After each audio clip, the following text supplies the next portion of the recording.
আজ আমি দুটো মুভির বক্স অফিস কালেকশনের ব্যাপারে কথা বলবো এবং দুটো মুভি কি কি। দুটো মুভির মধ্যে এক নম্বর হচ্ছে কি যেটা কি ভুলচুক মাপ, এবং দু নম্বর মুভিটা হচ্ছে কেসরি বীর। এবং দুটো মুভি যে রকম কালেকশন করছে, দুটো মুভি একটা ভালো রকম কালেকশন করতে পারছে না। কেসরি বীর মুভিটা যেটাকে একদমই ডাউনফল দেখা যাচ্ছে, এবং সেটার যেটা কি বাজেট আপনারা শুনেছিলেন সেটা হচ্ছে 50 কোটি টাকা, এবং ভুলচুক মাপের বাজেট যেখানে 50 থেকে 60 কোটি টাকা, মানে অ্যারাউন্ড 50 কোটি টাকায় আপনারা ধরতে পারেন।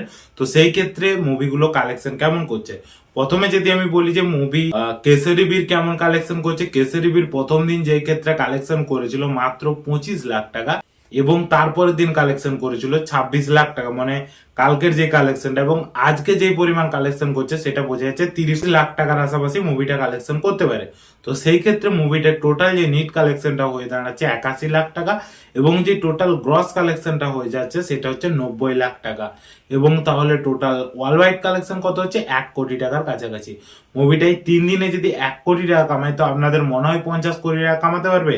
টোটাল ভাবে একটা ফ্লপ মুভিতে পরিণত হবে, এই মুভিটার ভালো রকম কালেকশন আনতে পারবে না। তো এটা ছেড়ে যদি বলা যায় যে মুভি ভুলচুক মাপ কেমন পরিমাণ কালেকশন করছে, এই মুভিটা যে ক্ষেত্রে একটা ভালো রকম কনসেপ্ট এবং তার সঙ্গে মানুষের বিশ্বাস রয়েছে, যে ক্ষেত্রে ম্যাড ডগস এর ফিল্মস বনে মুভির মধ্যে ইউনিক কিছু কনসেপ্ট আপনারা দেখতে পাবেন।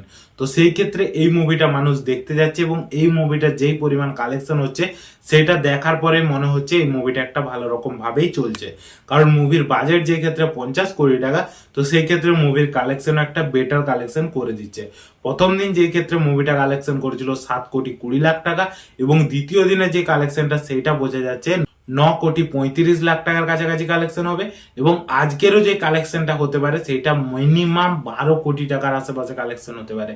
এইটা দেখে মনে হচ্ছে যে মুভিটা একটা ভালো রকম চলছে, যে ক্ষেত্রে মুভিটা এই 3 দিনে মাত্র কালেকশন করেছে 28 কোটি 55 লাখ টাকা, এবং যে গ্রস কালেকশনটা করছে সেটা করছে 33 কোটি 68 লাখ টাকা, এবং যে টোটাল ওয়ার্ল্ড ওয়াইড কালেকশনটা করছে 39 কোটি টাকা, যেই ক্ষেত্রে মুভিটা 40 কোটি টাকার বাউন্ডারি চলে গেল টোটাল ওয়ার্ল্ড ওয়াইড কালেকশনে। তো এই ক্ষেত্রে মনে হচ্ছে মুভিটা একটা ফ্লপ মুভি হয়তো হবে না, একটা এভারেজ মুভি হলেও পরিণত হয়ে যাবে। তো সেই ক্ষেত্রে এই মুভিটা একটা ভালো রকম কালেকশন এনে দিচ্ছে, এবং কি হয় সেটা আরো দেখার বিষয়, কারণ এখনো মুভিটা চলবে, পরের সপ্তাহটা হাতে রয়েছে। তো সেই ক্ষেত্রে যদি মিনিমাম 100 কোটি টাকার বাউন্ডারিতে পৌঁছে যায় বা 90 কোটি টাকাও পৌঁছে যায়, মুভিটা একটা এভারেজ মুভিতে পরিণত হবে। তো সেই ক্ষেত্রে এই মুভিটা একটা ফ্লপ মুভি পরিণত হবে না, এবং ম্যাড ডগস এর রেপুটেশন এইবারও হয়তো বেঁচে যেতে পারে।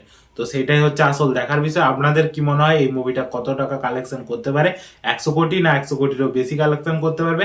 সেটা কমেন্টে বলুন। আর যদি আমার ভিডিওটা পছন্দ হয় অবশ্যই একটা লাইক করে চ্যানেলটাকে সাবস্ক্রাইব করে দিন, কারণ এরমই ভিডিও আমার চ্যানেলে আসতে থাকে। তো আজকের জন্য আজকেই ভিডিওটা দেখার জন্য ধন্যবাদ।